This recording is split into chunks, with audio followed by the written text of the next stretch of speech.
पढ़ेंगे 9th lesson जब तक जिंदा रहूं लिखता रहूं। तो इसके पहले जो एक पोएम मतलब लास्ट लेक्चर में हमने एक लेसन लिया था 7th नंबर की महिला आश्रम, जिसके लेखक थे काका कालेलकर। हाँ, काका कालेलकर जिसके लेखक थे। उसके आगे एक नंबर अपनी गम नहीं बेचूंगा पोएम है, जिसके कवि है बाल कवि बैरागी। तो वो जो पोएम है अपनी गन नहीं बेचूंगा वो ओमिट है, इसलिए हम आज के लेक्चर में पढ़ेंगे जब तक जिंदा रहूं लिखता रहूं, विश्वनाथ प्रसाद तिवारी वो लेखक हैं। तो जो विश्वनाथ प्रसाद तिवारी है उनका जन्म 1941 में कुशीनगर रायपुर भेड़िहारी गांव में उनका जन्म हुआ था। आचार्य विश्वनाथ प्रसाद तिवारी एक लोकप्रिय शिक्षक भी रहे और 2001 में वो अपने जो विभाग के अध्यक्ष पद से निवृत्त हो गए थे। तो उनका जो जीवन परिचय है कि इनका जो मतलब हिंदी जगत में जाने माने कवि है, लेखक है, आलोचक है एवं संपादक भी है। आपके देश काल और वातावरण के प्रति सजग और संवेदनशील रचनाएं भी उन्होंने की है। उनकी जो कृतियां है प्रमुख कृतियां फिर कभी कुछ रह जाएगा वो उनका कविता संग्रह, पत्रावली, निबंध, अंतहीन आकाश, यात्रा उनकी अमेरिका और यूरोप में एक भारतीय बंद यात्रा स्मरण है, अस्थि और भवती, आत्मकथा है और बातचीत साक्षात्कार संग्रह है, वो सब उनके संग्रह है। तो इस पाठ में क्या है कि विश्वनाथ प्रसाद तिवारी जी और जो नागर जी है, अमृतलाल नागर जी, उनके बीच में जो बातचीत हुई उस बातचीत का पूरा संभाषण इस प्रस्तुत पाठ में है।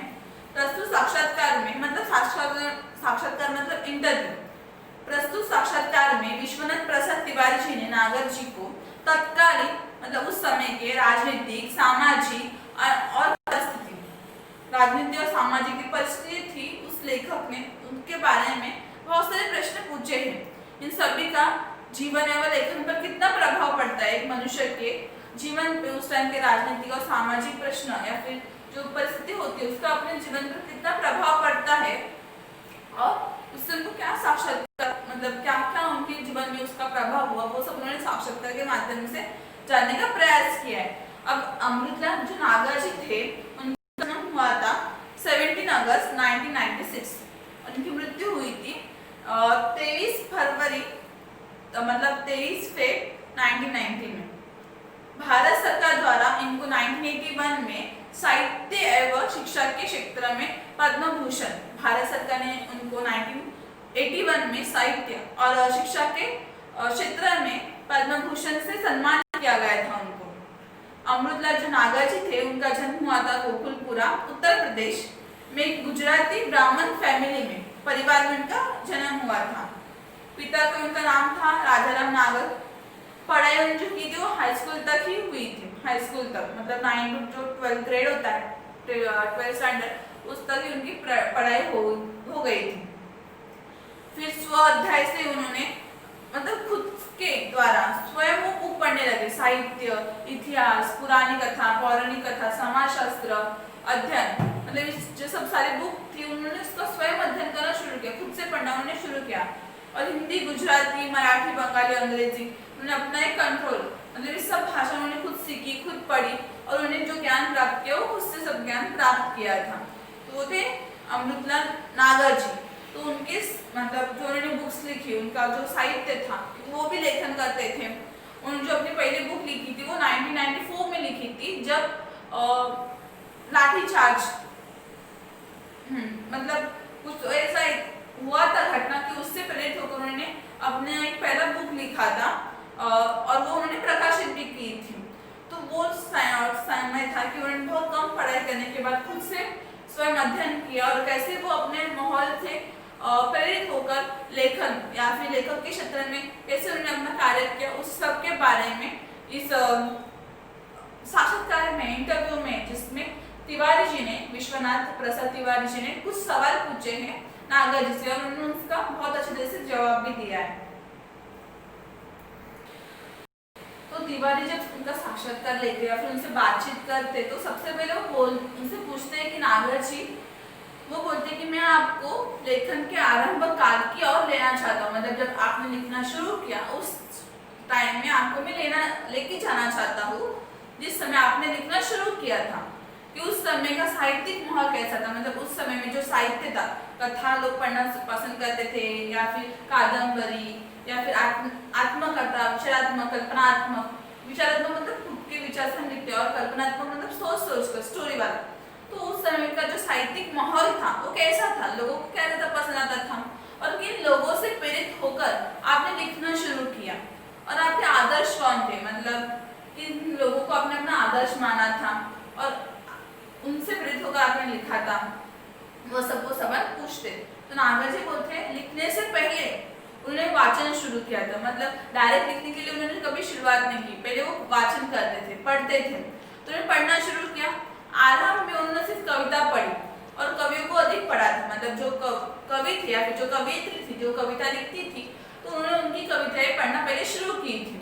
स्नेही जी, अयोध्या सिंह, उपाध्याय की जो रचनाएं थी कविताओं की, वो उन्होंने ज्यादा पढ़ी थी। इन तीनों की जो रचनाएं थी, सॉरी दो ही जन है, स्नेही जी और अयोध्या सिंह उपाध्याय, उनका नाम ही वैसा है। तो उन दोनों की कविता उन्होंने शुरुआत में ज्यादा पढ़ी। फिर छापे का अक्षर उनका पहला मित्र था, मतलब छापे का अक्षर तो उन्होंने पढ़ा था। वो बोलते कि हमारे घर में 2 पत्रिकाएं मंगाए थे उनके पितामह मतलब जो उनके दादाजी थे, वो उनके घर में 2 पत्रिकाएं मतलब 2 न्यूज़पेपर मंगाते थे। इसमें से एक थी सरस्वती न्यूज़पेपर था और दूसरा था गृहलक्ष्मी। ये 2 न्यूज़पेपर उनके घर में आते थे। और वो बोलते कि उस समय जो उनके सामने प्रेमचंद्र का साहित्य था, कौशिक का साहित्य था, और बंकिम के उपन्यास उन्होंने शुरुआत में पढ़े। उपन्यास मतलब नॉवेल होते हैं जिसमें बहुत सारे कैरेक्टर होते हैं और बहुत सारी स्टोरियाँ होती है, और वो किसी न किसी घटना के ऊपर आधारित होते हैं। तो वो बोलते कि मैंने शुरुआत में मतलब उनके घर में 2 पत्रिका आती थी, न्यूज़पेपर आते थे, और 2 न्यूज़पेपर कौन से थे, तो एक सरस्वती थी और दूसरी गृहलक्ष्मी थी। और फिर वो बोलते कि शुरुआत के उस समय उन्होंने किसको पढ़ा था, तो बंकिम के उपन्यास पढ़े थे, प्रेमचंद्र का साहित्य और कौशिक का साहित्य उन्होंने पढ़ना शुरू किया था। फिर वो बोलते कि बाद में उन्होंने शरदचंद्र की जो प्रभात कुमार उपाध्याय उनकी जो कुछ कहानी थी उनको भी उन्होंने पढ़ना शुरू किया। शरदचंद्र और प्रभात कुमार मुखोपाध्याय की जो कहानी संग्रह थे, मतलब स्टोरी राइटिंग, तो उनकी वो स्टोरी भी वो पढ़ने शुरू कर दी थी उन्होंने। फिर वो बोलते हैं कि 1930 के आसपास उन्होंने ऐसा पढ़ना शुरू किया था और वो पढ़ भी डाले थे। फिर वो बोलते कि उपन्यास में उनको जो सबसे अच्छा लगा था पढ़ने के लिए वो था बंकिम के उपन्यास, जो 1930 में सारे पढ़ डाले थे। आनंदमठ, देवी चौधरानी और एक राजस्थानी थीम पर लिखा हुआ उपन्यास भी उन्होंने उस समय ही पढ़ा था। मतलब जब उन्होंने बंकिम के उपन्यास पढ़े तो उसके बाद उन्होंने आनंदमठ एक उपन्यास था और एक था देवी चौधरानी, तो वो सब भी उन्होंने पढ़ चुके थे।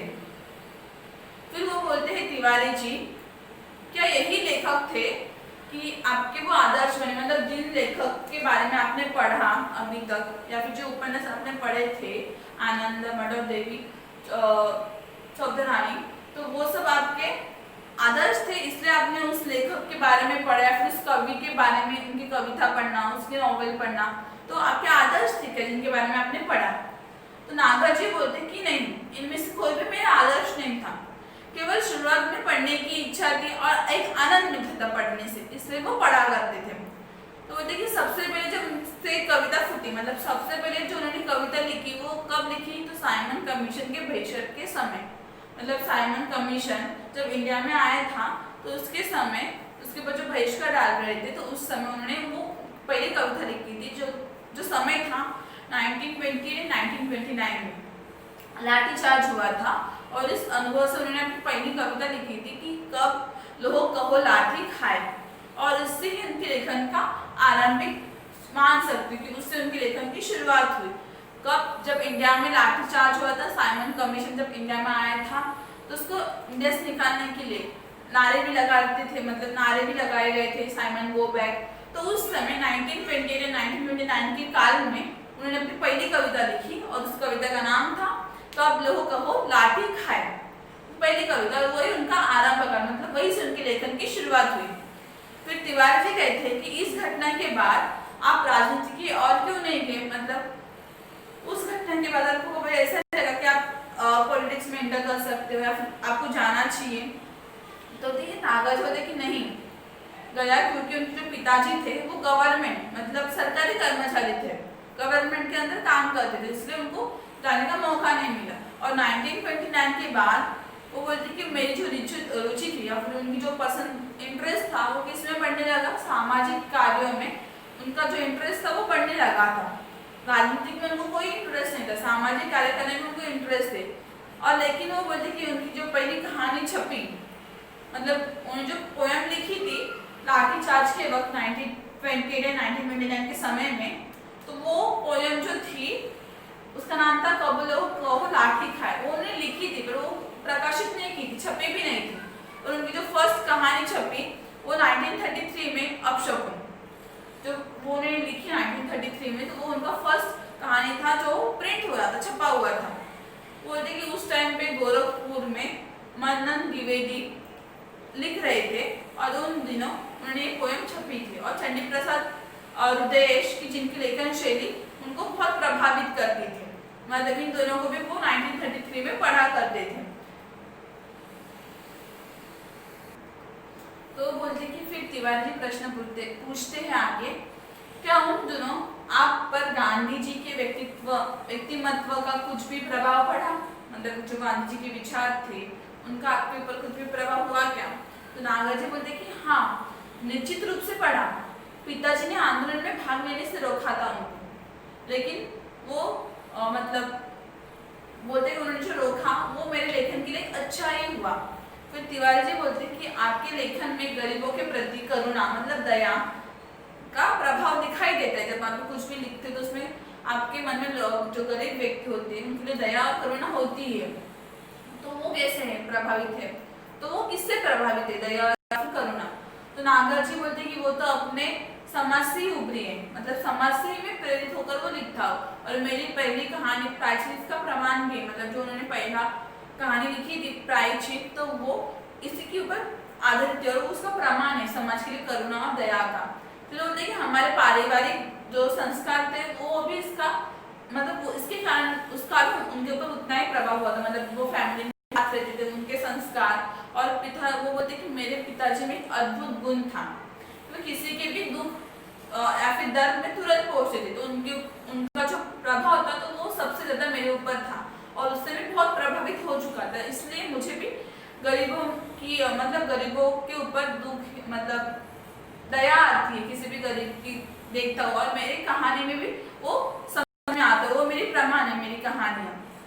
फिर तिवारी जी बोलते हैं कि उस समय तो क्रांतिकारी आंदोलन भी हो रहे थे, क्या उनका भी आप पर कुछ प्रभाव पड़ा? मतलब जब भारत स्वतंत्र होने की लड़ाई में जूझ रहा था तो उस समय क्रांतिकारी आंदोलन भी बहुत होते थे, तो उस समय का प्रभाव कुछ पड़ा आपके ऊपर? तो नागार्जुन जी बोलते हैं कि उसी तो पिताजी ने डांटा और रोका, मतलब उन्हें उस आंदोलन में पार्टिसिपेट करना था, भाग लेना था, तो उनके जो पिताजी थे उन्होंने उनको डांटा और रोक दिया। काकोरी बम कांड हो चुका था। काकोरी बम कांड मतलब जो हमारे राम प्रसाद बिस्मिल थे तो वो क्या करने वाले थे, अपने कुछ सहकारी के साथ जो एक ट्रेन थी जिसमें सरकारी खजाना था, वो सेरन से लखनऊ पैसेंजर ट्रेन थी, वो आरटी डाउन जाने वाली थी।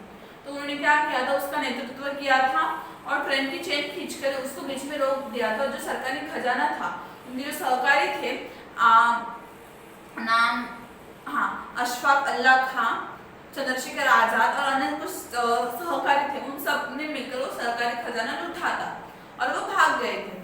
तो इसके ऊपर सरकारी जो अधिकारी थे ब्रिटिश, उन्होंने उनके ऊपर मुकदमा लगवाया था कि सरकारी खजाना लूटने के कारण और सरकार के विरुद्ध सशस्त्र उठाने के लिए उनको शिक्षा दी जाएगी।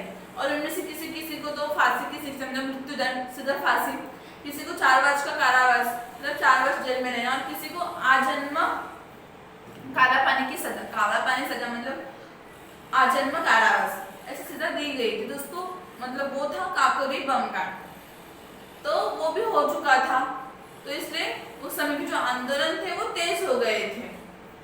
तो वो बोलते हैं तिवारी जी कि सामाजिक आंदोलन जैसे आर्य समाज का भी आपके ऊपर क्या प्रभाव पड़ा? मतलब उस समय में क्रांतिकारी आंदोलन हो रहे थे, सामाजिक आंदोलन भी हो रहे थे कि हर एक समाज को हमें इक्वली ट्रीट करना है, तो हर एक समाज अपने हक के लिए भी उस समय लड़ रहा था क्रांतिकारी आंदोलन के साथ।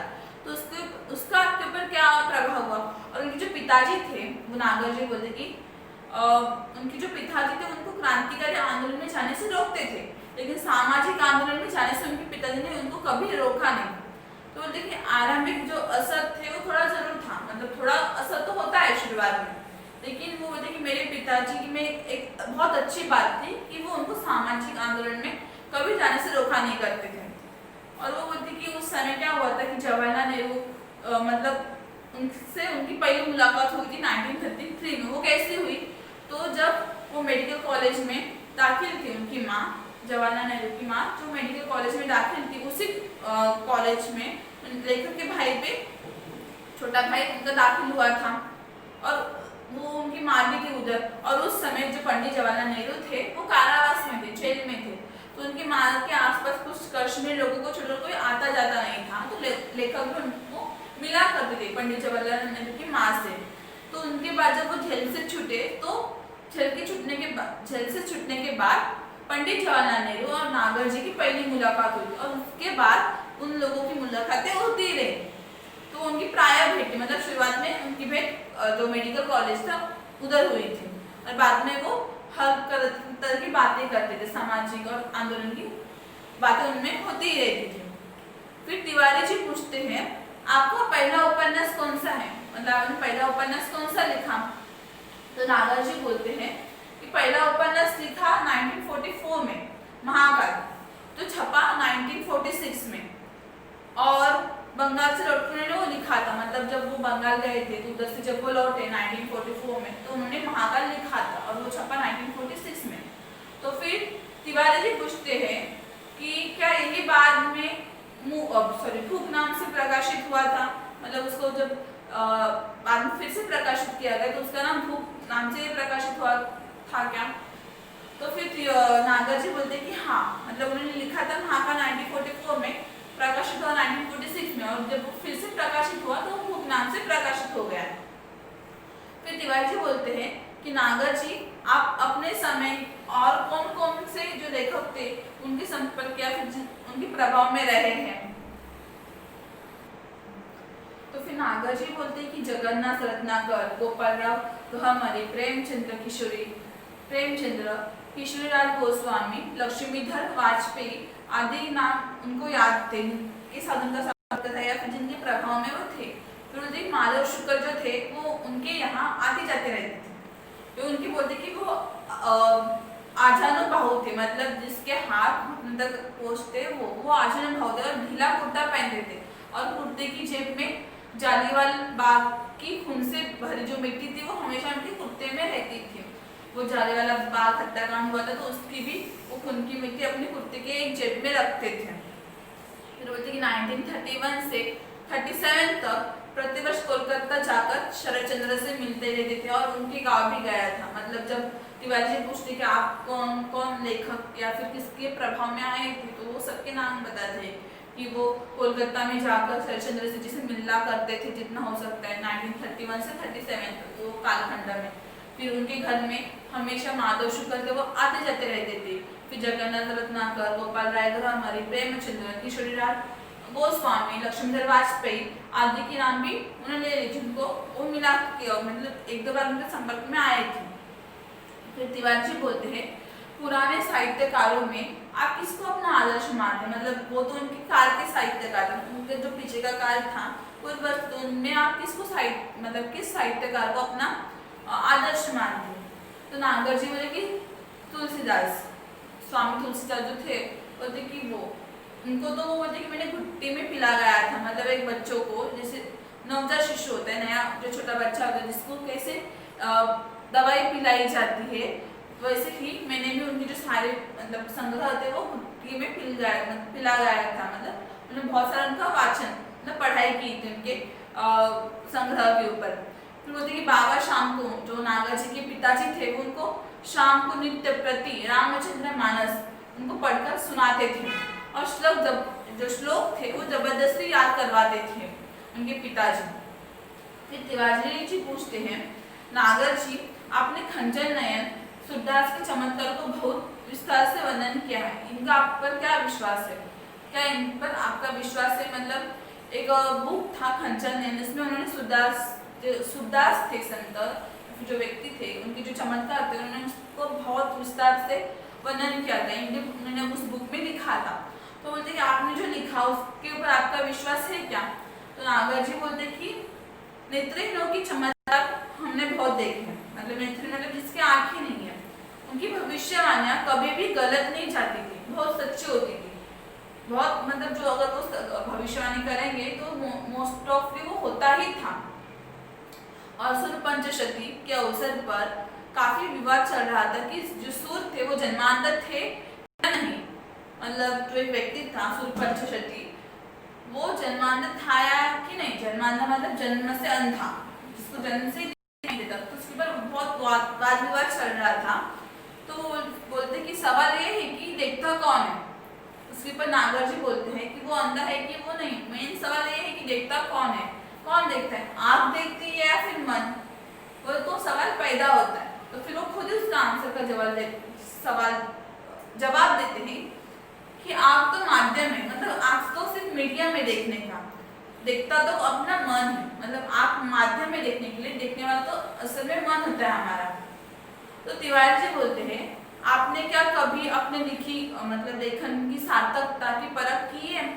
मतलब जो आप लिखते हैं उसकी सार्थकता, मतलब उसकी जो महत्ता होती है, जो इम्पोर्टेंट उसकी कभी एग्जाम है या फिर परख की है? तो बोलते कि हाँ, मेरे पास बहुत सारे पत्र आते हैं मेरे उपन्यासों के बारे में, खास तौर से जिनसे पाठकीय प्रत्यों का पता चलता है। मतलब वो बोलते हैं कि जब भी मैं कुछ बुक्स लिखता हूँ तो मुझे इन रिटर्न उसके ऊपर पत्र मिलते हैं, मतलब जिसको अच्छी लगती है फिर वो वैसा उनको रेटिंग, मतलब जैसे हम ऐप के ओवर रेटिंग देते वैसे उनकी जो पत्र आते थे, तो उसमें उनको पता चलता था कि लोगों को उनकी लिखी हुई कहानी या फिर कविता उपन्यास कितना अच्छा लगे। तो देखिए हाँ, मेरे को मतलब वो सब में संभाल कर पढ़कर पता चलता है मेरे को मेरी कहानियां किसको कितने अच्छी लगी। फिर तिवारी जी बोलते हैं, नागर जी आपने भ्रमण तो काफी किया है। तो नागर जी बोलते हैं कि हाँ, मैंने अखंड भारतवर्ष का भ्रमण किया। अखंड भारतवर्ष मतलब जब पाकिस्तान भी भारत, मतलब भारत 1947 में डिवाइड हुआ, बंगाल, भारत एंड पाकिस्तान, तो पूरा जो पहला एक साथ था पाकिस्तान, बांग्लादेश और हमारा इंडिया, तो इन तीनों को बोलते थे अखंड भारतवर्ष। तो बोलते कि मैंने अखंड भारतवर्ष का भ्रमण किया है, पेशवा से कन्याकुमारी तक, बंगाल से कश्मीर तक। इन यात्रियों का यह लाभ हुआ है कि उन्होंने हर एक कैरेक्टर, मतलब हर एक चरित्र को बहुत गौर से देखा है और उनका मनोविज्ञान किया है। मतलब मनोविज्ञान करना मतलब किसी की मन की स्टडी करते हैं, उसको मनोविज्ञान बोलते हैं। मन की वृत्तियों को समझना, हर एक इंसान की मन की वृत्तियों को समझना और उसका निरीक्षण करना और उनको समझने का मौका मिला। जब उन्होंने अखंड भारतवर्ष किया था तब। तिवारी जी बोलते हैं, अपने समय के लेखक को मैं आपकी नहीं पसंद करती थी। इन लेखक थे जो आपको पसंद आते आपके समय के टाइम पे। तो वो बोलते कि अगर दिल से मुझे तो एक ही आदमी था जो इनको अच्छा लगता, लेखक, और उससे वो बहुत प्यार भी करते हैं।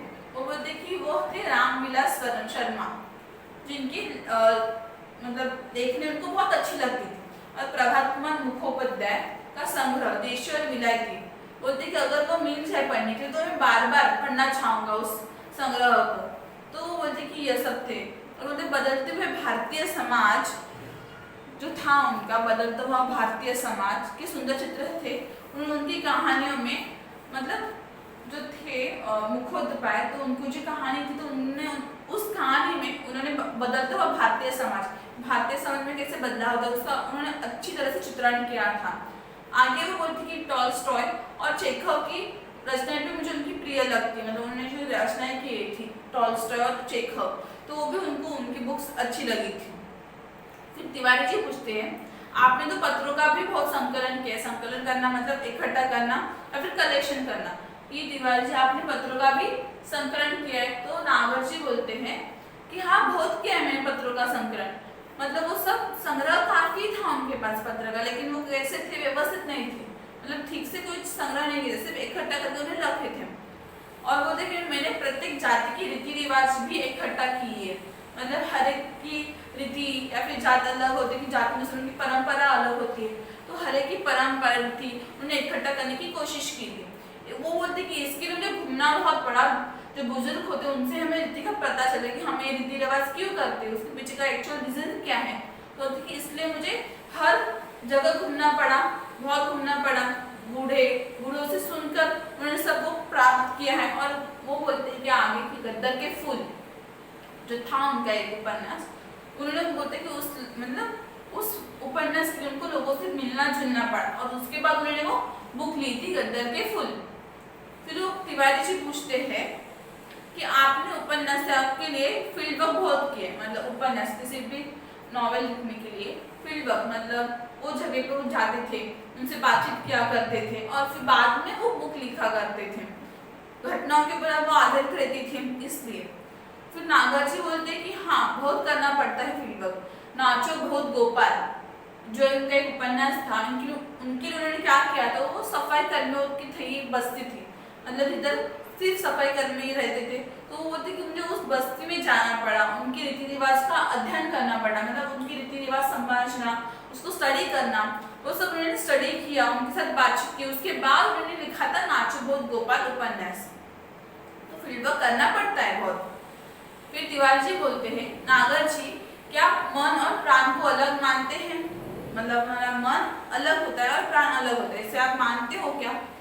तो नागर जी बोलते कि हाँ, प्राण को में मन से अलग करना पड़ेगा हमें, और मन की गति जो होती है वो आगे तक होती है, मतलब हम बहुत आगे तक सोच सकते हैं हमारे मन से, और जो प्राण होता है हमें उसको उधर तक खींचना पड़ता है, तब वो प्राण उधर तक पहुंच सकता है। मन ऐसे निर्मल जल है कि जिससे जीवन की संस्कार रंगते हैं, और मन प्राण से ही सदता है, मतलब जो प्राण है जो मन है वैसे निर्मल जल की जिससे हमें जीवन के संस्कार को रंगते, बहुत सोचते कि हम ये करेंगे वो करेंगे, और प्राण को उधर तक हमको लेके जाना पड़ता है, और प्राण ही है जिससे वो मतलब साध्य कर सकते हैं। कोशिश करोगे तो मन में जो सोचा वो हासिल कर सकते, इसलिए हमें प्राण को उधर तक खींचना पड़ता है। तो तिवारी जी बोलते सूर्य में अपने मन का मतलब मन को ही पकड़ा है, मतलब जो एक सूर्य उन्होंने बुक लिखी थी कुछ, तो उन्होंने उसमें मन के ऊपर लिखा था बहुत। तो नागर जी बोलते कि हाँ, सूर्य ने एक जगह लिखा है, मतलब सूर्य में जो बुक है उनकी उसमें एक जगह लिखा था कि मैं 10 दिशाओं में देख लेता हूँ, मतलब वो 10 दिशाओं में देख सकते हैं। जब भी पूरी प्राण शक्ति एक जगह पर प्रेरित होती है किसी व्यक्ति की, तो उसकी इंट्यूटिव आई बनेगी, मतलब जो तपस्या भी करते थे ऋषि मुनि, वो क्या करते थे, अपने सारी जो शक्ति थी वो अपने इधर बीच में केंद्रित करते थे, तो उससे क्या होता था, तो इंट्यूटिव आई निर्माण होता है, जिससे हम बिना अपने आंखों से भी देख सकते थे। तो बोलते कि अगर हम मन की सारी शक्ति इकट्ठा करेंगे, हमारी सारी शक्ति, तो हमें भी इंट्यूटिव आई वो मिल सकती है, हम देख सकते हैं उस नेत्र से। फिर तो तिवारी जी बोलते हैं कि नागर जी, हम लोगों ने आपका बहुत समय लिया, इंटरव्यू खत्म होने को आया, कि हमने आप लोगों का बहुत समय लिया, बल्कि हमने आपकी उम्र का रिहाज भी नहीं किया, और कब से हम आपके साथ बातचीत किए जा रहे हैं। तो नागर जी बोलते हैं कि स्वास्थ्य ठीक है मेरा, मुझे कुछ स्वास्थ्य के बारे में चिंता नहीं है, और पत्नी की मृत्यु के बाद एक टूटन आ गई थी, मतलब जब उनकी पत्नी की मौत हो गई थी तो वो थोड़े बिखरे थे, लेकिन फिर उन्होंने सोचा कि लिखने के सिवा और क्या चारा है, मतलब उनके पास और कुछ काम नहीं, तो वो नहीं, उनके पास एक चारा है, और वो बोलते कि तुम लोग दुआ करो कि जब तक जिंदा रहो लिखता रहो। एक नाव की यात्री से जो इंटरव्यू है वो किधर से लिया गया, तो एक नाव की यात्री से जब तक जिंदा रहो लिखता रहो। लेखक थे विश्वनाथ प्रसाद तिवारी। तो स्वाध्याय में फर्स्ट प्रश्न है कि कृति पूर्ण कीजिए। अमृतलाल नागर जी की साहित्य सृजन में सहायक, मतलब उनके जब वो साहित्य के बारे में जब पढ़ना चाहते थे तब उनके सहायक कौन बने थे, तो लेखक में थे स्नेही जी और अयोध्या से उपाध्याय, जिनको वो शुरुआत में पढ़ा करते थे। और पत्रिका उनके घर में कौन सी 2 पत्रिका आती थी, तो सरस्वती और गृहलक्ष्मी, वो न्यूज़पेपर अखबार उनके घर में आया करते थे। फिर बाद में है उत्तर लिखिए। नागर जी की पहली कविता जो उन्होंने लिखी थी लाठी कब खाओ, वो कविता मतलब लिखने का जो उनका अनुभव था वो कौन सा अनुभव था, तो सन 1928 या 1929 में साइमन कमीशन के बहिष्कार के समय किए गए लाठीचार्ज के अनुभव ने नागर जी की पहली कविता को प्रस्फुटित किया था, मतलब जब लाठीचार्ज हुआ था तब उन्होंने अपनी पहली कविता लिखी थी, और वो कविता कौन सी थी? कब लो कहो लाठी खाए। उस साइमन कमीशन के लाठीचार्ज के बाद उनको वो कविता सूझी थी। फिर है कि नागर जी अपने पिताजी के इन गुणों से प्रभावित थे। मतलब नागर जी को अपने पिता में जो गुण था वो कौन से गुण से वो ज्यादा प्रभावित थे? तो किसी के दुख दर्द में तुरंत पहुंचने का गुण। मतलब उनके जो पिताजी थे वो किसी के भी दुख दर्द में तुरंत पहुंच जाते थे।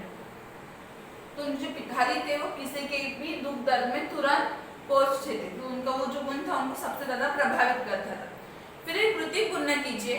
नागर जी के समकालीन साहित्यकार, मतलब उनके समय में कौन से साहित्यकार थे उनके बारे में पूछा है। तो उनके समय में जो साहित्यकार थे वो थे जगन्नाथ रत्नाकर, शरद चंद्र, माधव शुक्ल, जो केरल में आया जाया करते थे, प्रेमचंद्र, जिनसे वो मिलने कोलकाता जाया करते थे। तो वो जो उनके समय के साहित्यकार थे। फिर नेक्स्ट की लिखिए डायग्राम कंप्लीट करने की कार्य। मतलब आलोचक का काम क्या होता है और रचनाकार का काम क्या होता है? आलोचक जो होता है वो क्या होता है? समीक्षा करना।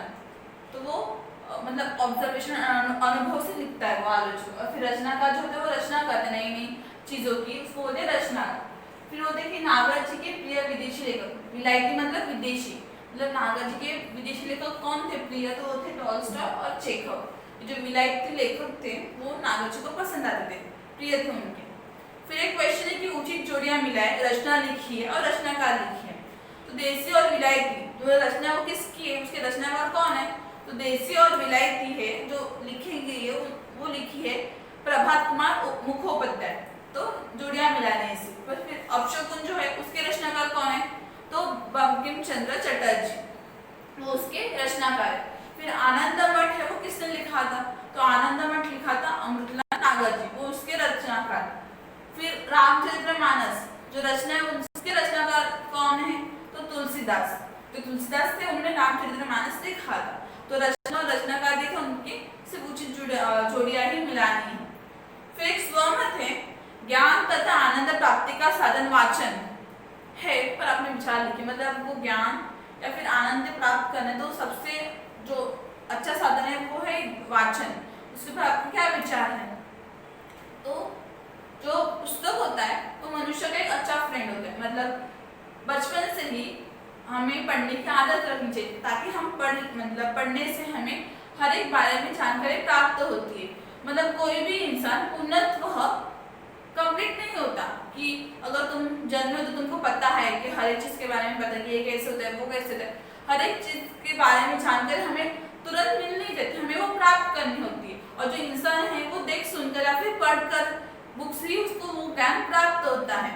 और हर एक की एज के अनुसार उसको वैसे हमें बुक्स प्रोवाइड करनी चाहिए। अगर छोटा बच्चा तो हम उसको पहले स्टोरी या फिर कहानी जिससे कुछ बहुत सीख सके वैसे ही बुक्स देंगे। पर जैसे बच्चे बड़े बड़े हो जाते हैं वैसे उनके बुक्स या फिर उनका जो चॉइस होता है वो बदल जाता है। उनको जिस चीज़ में इंटरेस्ट है उस तरीके से वो पढ़ना शुरू कर देते हैं।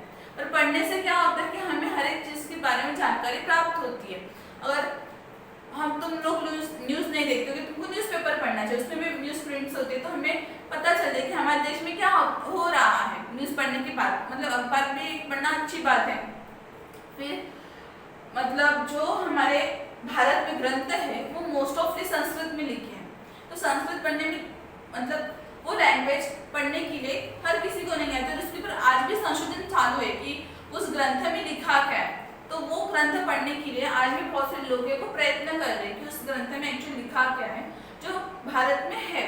तो पढ़ना इम्पोर्टेंट है मनुष्य के लिए। मतलब अगर मनुष्य पढ़ेगा नहीं तो अपने जीवन में आगे भी नहीं जाएगा, सफल भी नहीं होगा। तो पढ़ना मतलब बहुत ज्यादा हर एक मनुष्य के लिए जरूरी है। और जितना मनुष्य बुक्स पढ़ेगा या फिर किसी भी चीज का पठन करेगा तो उतना ही ज्ञान हमको प्राप्त होता जाता है और उतना ही हमारे अंदर इंटरेस्ट भी बढ़ जाता है बुक्स पढ़ने का और उतना ही हमें जानकारी प्राप्त होती है और हमारा ज्ञान भी बढ़ता चला जाता है जितना हम बुक्स पढ़ेंगे। तो ये जो स्वमत है ज्ञान तथा आनंद प्राप्ति का साधन वाचन है। ये जो स्वमत है तुमको खुद को लिखना है। तुम्हारे ओपिनियंस तुम्हें सच में लगता है कि ज्ञान प्राप्ति का साधन वाचन है तो फिर क्यों, मतलब किस तरह से तुम ज्ञान प्राप्त कर सकते हो, कैसे उसके इंसान के ऊपर अभाव दिखाई देता है या फिर असर दिखाई देता है, ज्ञान कैसे प्राप्त कर सकते हो, तो तुम्हारे ओपिनियंस तुमको इस स्वमत में लिखने हैं।